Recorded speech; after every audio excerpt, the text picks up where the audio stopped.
श्रीमती प्रियंका गांधी वाड्रा। श्रीमती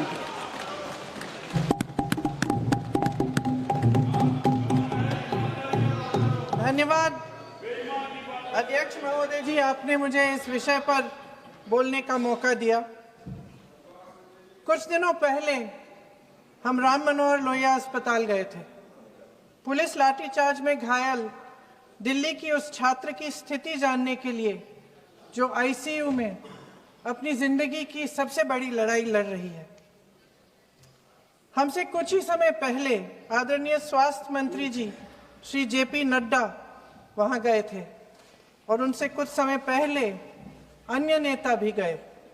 जब तक हम वहां पहुंचे, उस लड़की की मां नेताओं के आने जाने से गुस्से में थी। सुन लीजिए, सुनिए, किसी की पीड़ा का मजाक नहीं उड़ाते। कोई भी हो, किसी की पीड़ा का मजाक नहीं उड़ाते। आप संसद में बैठे हैं, निशिकांत जी आप बना रहे हो। जब तक हम वहां पहुंचे, उस लड़की की मां नेताओं के आने जाने से गुस्से में थी। किस लिए आए हो? उसने आईसीयू के दरवाजे के बाहर खड़े होकर हमें पूछा। हमारे सामने कांपते हुए हाथ जोड़े कहने लगी कि धन्यवाद आप आए हैं, ठीक है, मगर मुझे किसी से नहीं मिलना, मुझे किसी से बात नहीं करनी। महोदय, उस मां की पीड़ा से उसका पूरा शरीर कांप रहा था, लेकिन उसने दृढ़ आवाज में कहा, सुबह से बड़े बड़े लोग यहां आ रहे हैं, एक के बाद एक वीडियो बना रहे हैं। वह भी आए जिन्होंने मेरी बेटी का ये हाल किया है। किस लिए? उसने हमसे पूछा। किस लिए? मेरी बेटी की बलि तो चढ़ गई है, लेकिन उसे कुछ भी हो जाए तो मैं उसके लिए अपने आप लड़ूंगी। मुझे किसी की मदद नहीं चाहिए, मैं अकेले लड़ लूंगी।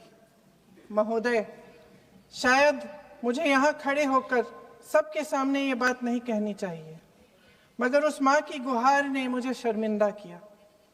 उसके दिल के टूटने की वो आवाज जो अस्पताल की दीवारों से में गूंज रही थी, मेरे मन में अभी भी गूंज रही है। इसलिए उस माँ की इजाजत लिए बिना मैं आपके द्वारा आदरणीय प्रधानमंत्री महोदय जी और आदरणीय गृह मंत्री महोदय जी से पूछना चाहती हूँ कि क्या जरूरत थी एक मासूम बच्ची पर इस तरह दमन करने की? क्या जरूरत थी उन छात्रों पर आंसू गैस चलवाने की, उन पर लाठियां बरसाने की, उन पर वाटर कैनन्स चलवाने की? क्या जरूरत थी उन नौजवान लड़कियों को जलील करते हुए उनके कपड़े फाड़ने की, उनको बेरहमी से गंदी तरह पिटवाने की?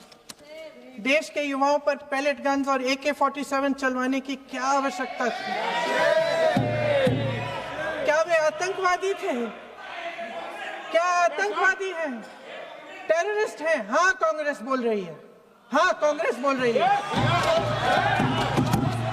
जवाब दीजिए, जवाब दीजिए। कांग्रेस बोल रही है, जवाब मांग रही है, जवाब दीजिए।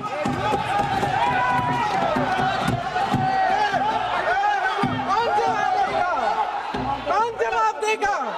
गृह मंत्री जी जवाब देंगे। किसने ऑर्डर दिया?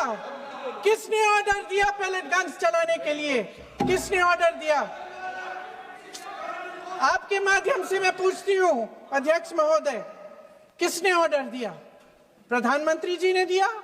गृह मंत्री जी ने दिया? जवाब देंगे?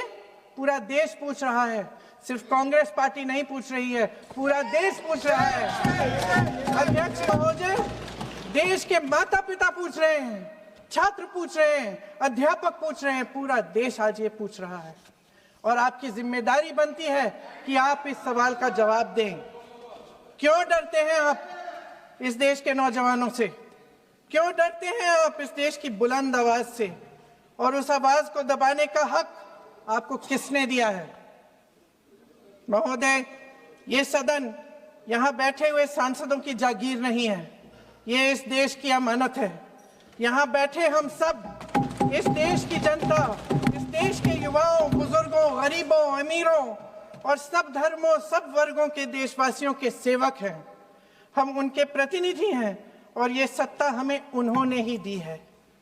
इस देश का संविधान हमारी सर आंखों पे, इस देश का लोकतंत्र सर्वोपरि है, इसे ध्वस्त करना पाप है। यह करोड़ों जनता हमसे सिर्फ एक चीज मांगती है, जवाबदेही। इंग्लिश में इसे अकाउंटेबिलिटी कहते हैं। हमें सत्ता देकर, हमें यहां तक लाकर सिर्फ उसकी ये गुहार है कि जो हम करें उसकी भलाई के लिए करें, और अगर उनके साथ अन्याय हो तो हम उनके प्रति जवाबदेह बने और उन्हें न्याय दिलवाएं। पिछले दिनों हजारों बच्चे सड़क पर उतरे, उन्होंने अपनी पीड़ा व्यक्त की। गांधी जी के दिखाए हुए रास्ते पर अहिंसा और सत्य को अपने दिलों में रखते हुए, गाते, मुस्कुराते हुए शांतिपूर्वक प्रदर्शन किया। लोकतंत्र के सबसे पवित्र सिद्धांत के तहत उन्होंने अपनी आवाज उठाने का अधिकार कायम किया। ये उस भारत के बच्चे हैं जो गांव में रहते हैं, जो महानगरों में रहते हैं, जो छोटे कस्बों में, छोटे शहरों में रहते हैं, जहां माँ अपने गहने बेच देती है, पिता अपनी जमीन गिरवी रख देता है, एक परिवार अपनी पूरी जिंदगी की कमाई बच्चे के सपने पर खर्च देता है। और अब उन्हीं बच्चों को लगने लगा है कि आज इस देश में मेहनत से ज्यादा बेईमानी मायने रखती है, मेरिट से ज्यादा पैसा मायने रखता है। तब सिर्फ एक छात्र नहीं हारता, उम्मीद हारती है। इन परेशान बच्चों ने अपनी उम्मीदें आपसे साझा की। उनकी मांगे क्या थी? कि पेपर लीक करके उनके साथ जो बार बार अन्याय किया जा रहा है उस पर कार्रवाई की जाए, कि जो सिस्टम उनके भविष्य को कुचल रहा है उसे सुधारा जाए, कि जो माफिया उन्हें घेरे हुए है उसे हटाया जाए, कि जिस मंत्री के कार्यकाल में यह सब हुआ वह इस्तीफा दे, कि उन पर बर्बरता करने वालों पर कार्रवाई की जाए और उसके लिए माफी मांगी जाए। बस यही उनकी मांग थी ना, कि जो शिक्षा और स्वतंत्र अभिव्यक्ति का अधिकार उन्हें संविधान ने दिया है उसे कायम रखा जाए। महोदय, हमारे एजुकेशन सिस्टम में कुछ समय से बहुत खामियां भर चुकी हैं।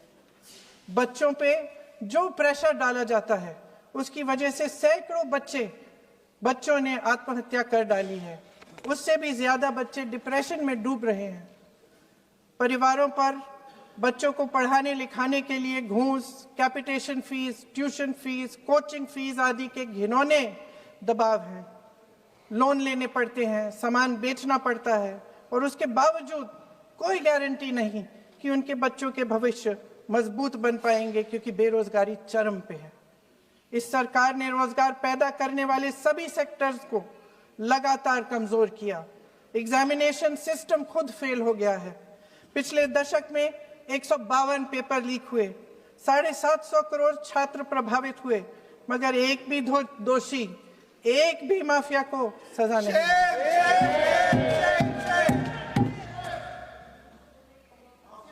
हमारे एजुकेशन में आरएसएस के प्रचारकों को भर भर कर उसे खोखला बना दिया है। जबरदस्ती एनटीए बनवाकर सिस्टम का केंद्रीकरण करके उसे और भी उलझा दिया। देश के कुल बजट में, हाँ जी जबरदस्ती, आपने अभी अभी सुना तमिलनाडु के हमारे साथी क्या कह रहे थे। देश के कुल बजट में एजुकेशन बजट की हिस्सेदारी हर साल बढ़ाने की बजाय घटती जा रही है। 1.4 लाख करोड़ रुपया का पूरा बजट एजुकेशन बजट है और 1.32 लाख करोड़ सिर्फ नीट देने वाले 22 लाख बच्चों के परिवारों से हर साल खींचा जाता है। एक और शर्मनाक आंकड़ा भी है। 1.4 लाख करोड़ रुपया हमारा पूरा एजुकेशन बजट और 16 लाख करोड़ रुपए जो मौजूदा सरकार ने बड़े उद्योगपतियों के लोन माफ किए हैं। सोचिए कि इस सरकार की प्राथमिकताएं क्या है। सच ये है अध्यक्ष महोदय कि जिस तरह अस्पताल में उस छात्रा की मां का विश्वास पूरे सिस्टम से हट गया है, उसी तरह देश के युवाओं का भरोसा इस पूरे सिस्टम से टूट चुका है। और जब इस तरह देश के भविष्य हमारे युवा निराश होकर सरकार और सिस्टम से अपना भरोसा हटा देते हैं, तो उस भरोसे को फिर से बनाने के लिए सिस्टम के अंदर से जवाब नहीं ढूंढा जा सकता, उसके दायरे से बाहर निकलना पड़ता है, नए सिरे से ठोस प्रयास करने पड़ते हैं। अफसोस की बात यह है अध्यक्ष महोदय कि इतना हो जाने के बाद भी आदरणीय प्रधानमंत्री महोदय जी और उनके साथी इस सच्चाई को समझ नहीं पा रहे हैं। वे अभी भी ये सोच रहे हैं कि पीआर, नैरेटिव चेंज और पालतू मीडिया के सहारे एक बार फिर उनकी नैया पार हो जाएगी। परसों शिक्षा मंत्री जी ने शर्मनाक परिस्थितियों में अपना इस्तीफा दिया और कल यहीं मकर द्वार पर मेरे सत्ता पक्ष के सांसदों ने जिंदाबाद के नारे चिल्लाते हुए उनका संसद में ऐसे स्वागत किया जैसे मानो कोई सुपरस्टार पहुंच गए हैं।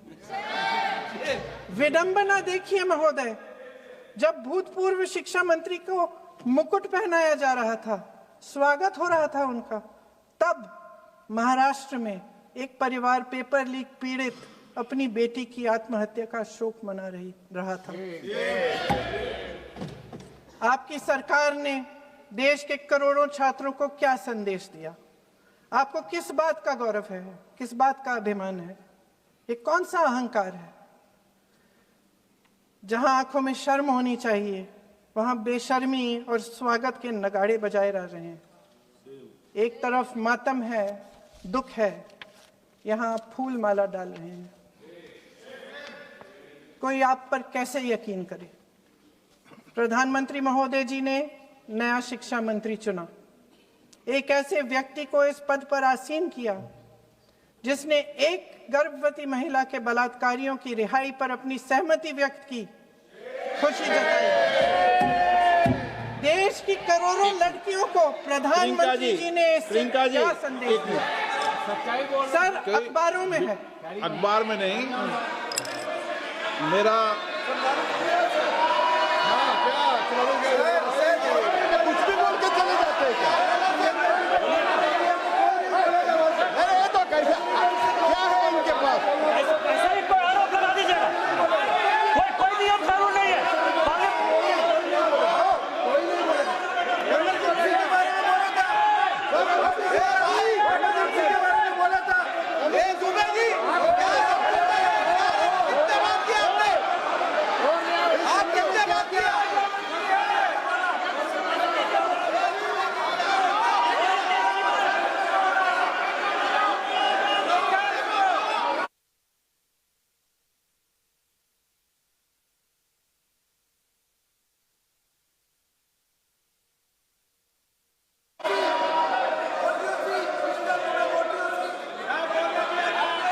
अध्यक्ष महोदय जी, जो श्रीमती प्रियंका वाड्रा गांधी जी बोल रही थी, तो बीच में उनके वहाँ से भी टोका टोकी पहले भी हुए, हमारे यहाँ से भी हुए थे।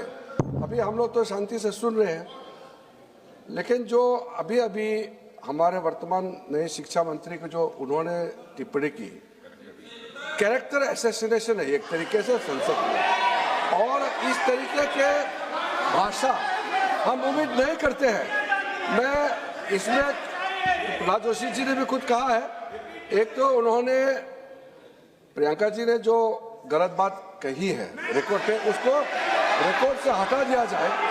दूसरा इस तरह का भाषा का इस्तेमाल ना करें।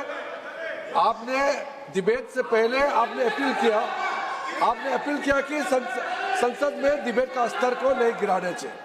उनके पार्टी के वो सीनियर लीडर है, वो पहली बार चुन के आए हैं, मगर उनके पार्टी में सीनियर है, जिम्मेदारी के साथ बोलना चाहिए।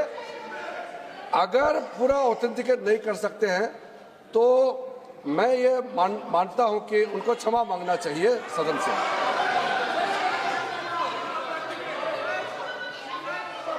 मेरा मत ये सदन के अंदर, ये सदन सर्वोच्च लोकतांत्रिक संस्था का सदन है, इसका एक एक शब्द हमेशा रिकॉर्ड में रहता है। मैं माननीय सदस्य से आग्रह करूंगा कि बिना तथ्यों के हमें इस तरीके के सदन के पटल पर बात नहीं होनी चाहिए।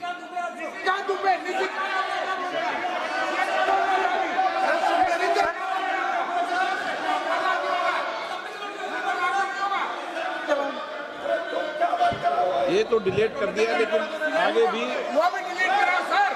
ये तो निशिकांत बोलता, वो भी ये सीधे क्या बोल रहा था, क्या कर रहा था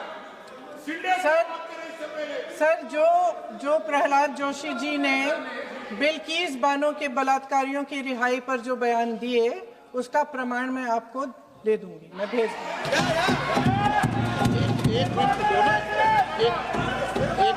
मैं ऑथेंटिकेट कर लूंगा। स्पीकर का डायरेक्शन 115, उनको पहले ऑथेंटिकेट करने का है सर। ऑथेंटिकेट करेंगे, उसके बाद वो आगे बढ़ेंगे, ऐसा नहीं होगा। पहले ऑथेंटिकेट करने दो सर। उनको ऑथेंटिकेट करने के लिए कहिए, ऑथेंटिकेट करने कहिए उनको।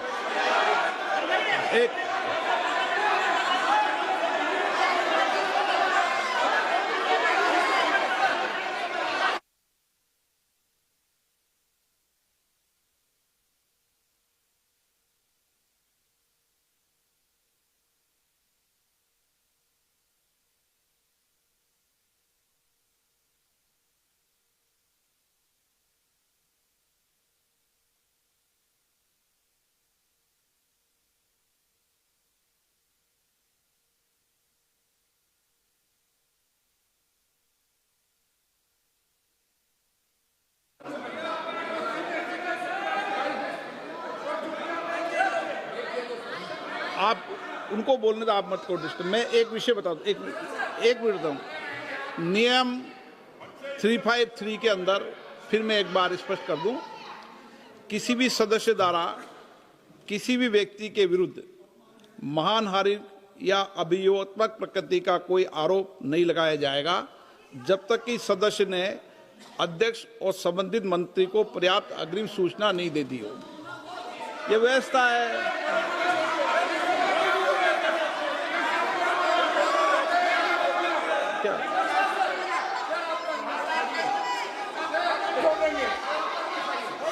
Houseman, the same house, Honorable Shrikant Bey told, still that is in the record about Indira Gandhi ji. Still that in the record.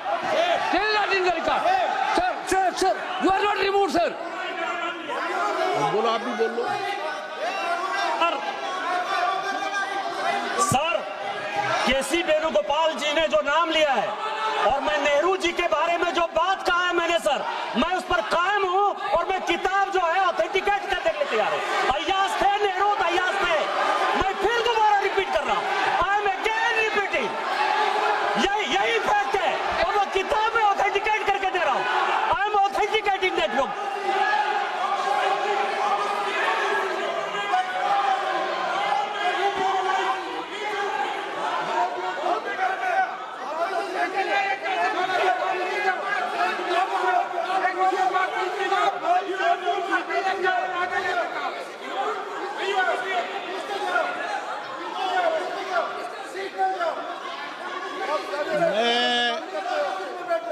मैं जब आसन पर होता हूं, जो मैं व्यवस्था देता हूं, चाहे सत्ता पक्ष हो या प्रतिपक्ष हो, मैं समान व्यवस्था देता हूं। मैं जब आसन पर होता हूं,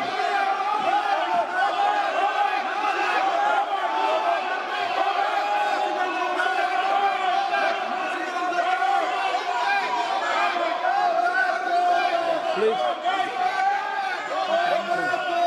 बोलने दो, आप उनको बोलने दें,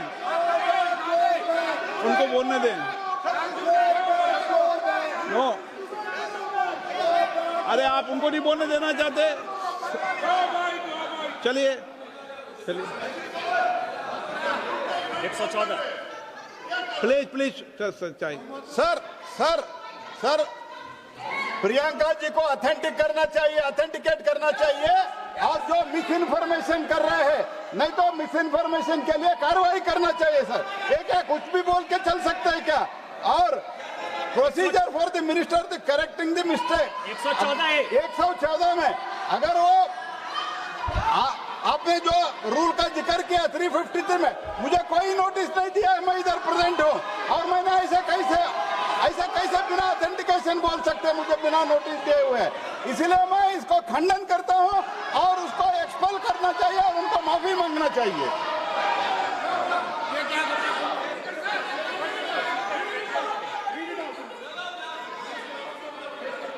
नहीं ये चैप्टर आगे नहीं बढ़ेगा सर। बिल पे केवल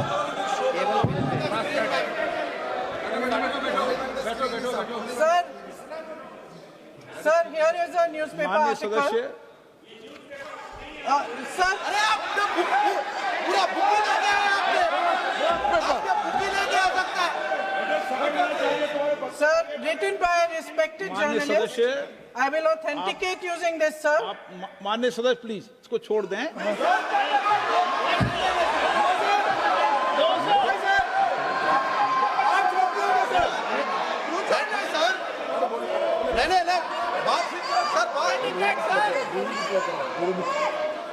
सर अगर जोशी जी अपने बयान का इस खंडन कर विधेयक रहे पर ही हैं, चर्चा होगी। आप इस बयान का खंडन कर रहे हैं क्या नहीं, जोशी जी? माननीय से पूछेगा। सदस्य, मैं आपसे फिर आग्रह कर रहा हूं, इस सदन में इस विधेयक पर ही चर्चा होगी। फिर भी नो, पंडित नारू गुप्ता, ये विधेयक का विषय नहीं है। आप नो, आप बोलो तो विधेयक पर बोलो, ये मेरी अपेक्षा आपसे। प्लीज सर, कभी- छोड़िए, ये रख दो। इस विषय को छोड़िए।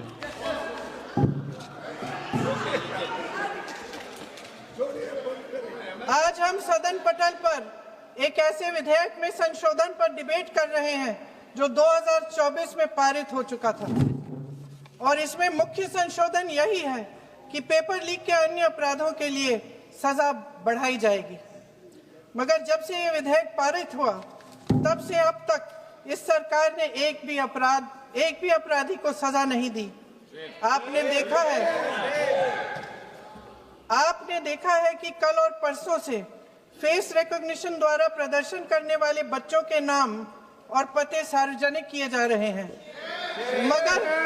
मगर यही काम पेपर लीक करने वाले अपराधियों के लिए अभी तक नहीं किया गया। ना इस विधेयक में पेपर लीक रोकने के कोई ठोस कदम है। इससे देश के युवाओं का भरोसा कैसे बनेगा? अध्यक्ष महोदय, आदरणीय प्रधानमंत्री महोदय जी को आपके माध्यम से मैं कहना चाहती हूं कि शायद उन्हें अपने सलाहकार बदलने चाहिए। वे असलियत से एकदम टूट चुके हैं। नई कमेटियां बनाने से काम नहीं चलेगा। उनका अध्यक्ष चाहे कोई भी हो। राधा कृष्ण कमेटी भी व्यवस्था में सुधार लाने के लिए बनी थी। आज तक उसकी एक सिफारिश लागू नहीं हुई है और इस नई कमेटी में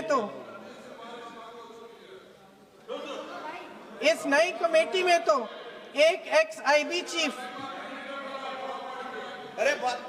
फिर चिल्लाएंगे, एक एक्स-आईबी चीफ, एक आईटी कंपनी के मालिक और एक गौमूत्र के विशेषज्ञ भी हैं।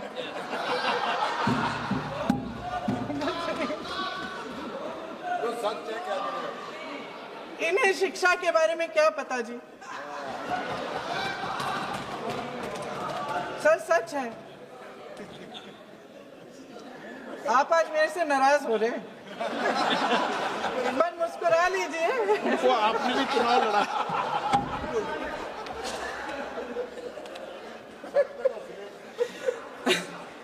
सर फास्ट ट्रैक कोर्ट्स का रिकॉर्ड पहले से ही बहुत खराब है। वैसे भी कल की सुनवाई में सीबीआई का वकील पेश ही नहीं हुआ। संसद में विपक्ष को दोषी ठहराने से, खोखले राजनीतिक खेल खेलने से काम नहीं चलेगा।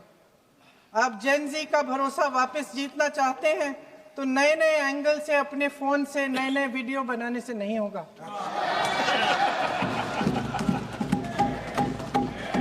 प्रधानमंत्री जी को कैमरे का एंगल नहीं, दिल का एंगल बदलना पड़ेगा।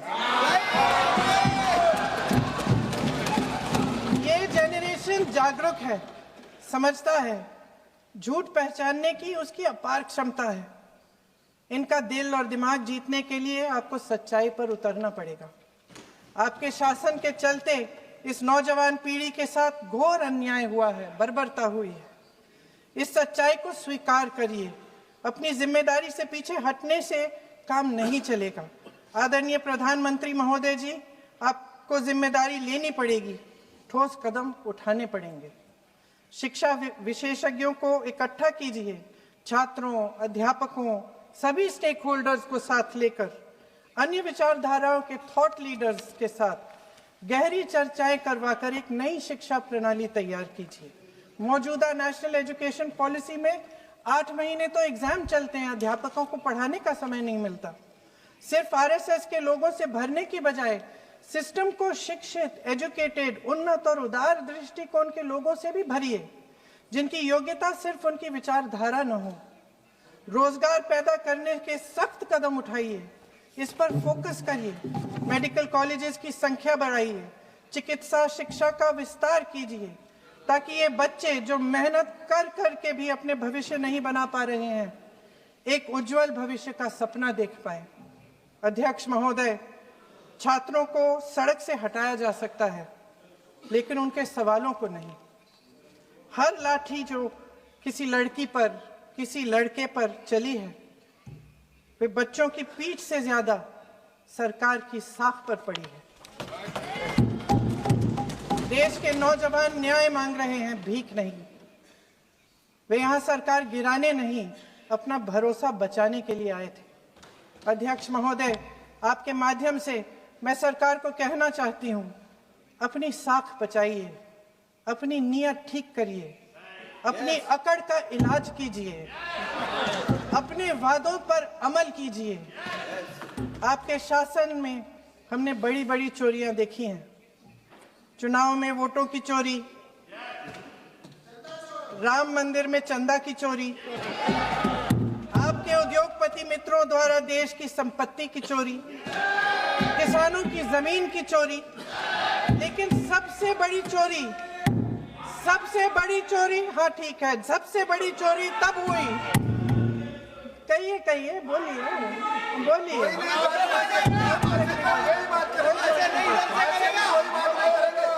सुन लीजिए, शांति से सुन लीजिए, शांति से सुन लीजिए। आपको मौका मिलेगा, आप जितनी भी चोरियों की बात करना चाहते हैं आप कर लीजिए। अभी मेरा समय है। सबसे बड़ी चोरी तब हुई जब देश के नौजवानों के भविष्य, उनके सपने चुराए गए। भविष्य की चोरी, सपने की चोरी किसी भी चोरी से कहीं बड़ी होती है महोदय। अगर देश का युवा निराश हो जाए, अगर देश का युवा निराश हो गया, उसकी उम्मीद टूट गई, तो सबसे बड़ी हार भारत की हार होगी। और हम कांग्रेस और विपक्ष के लोग जान दे देंगे, मगर भारत की हार नहीं होने देंगे। जय हिंद। सर, अब तो मुस्कुरा लीजिए, भाषण खत्म।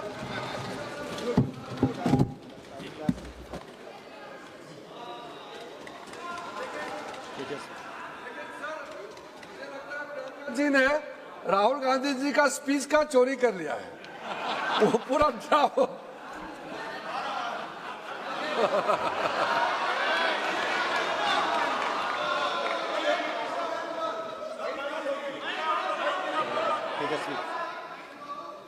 बुला लो। तेजस्वी सूर्या,